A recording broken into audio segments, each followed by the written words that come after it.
سلام 2. قناة الشباب المستهبل.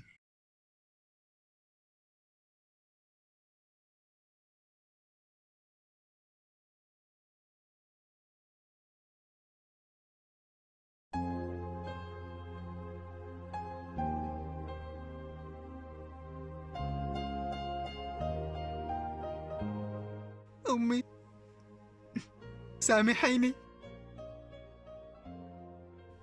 سامحتك حقا؟ نعم. والله لأدعوسك عندما نصل للمنزل.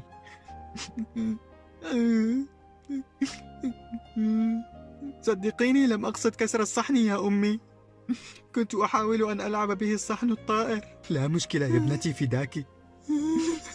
عندما نصل للبيت سنلعب لعبة الفتاة الطائرة. لا أدري إن كنت أبكي من الاشتياق أم من الخوف. لن تبكي فقط، ستموتين من الخوف عندما تعلمين أنني كسرت بيضة على حائط المطبخ بعد أن ظننتها مسلوقة، ومنذ ذلك الحين أصبحت مشلولا.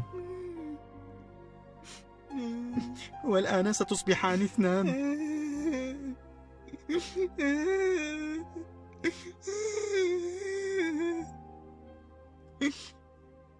كم أنا حمقاء، كيف سأفلت الآن؟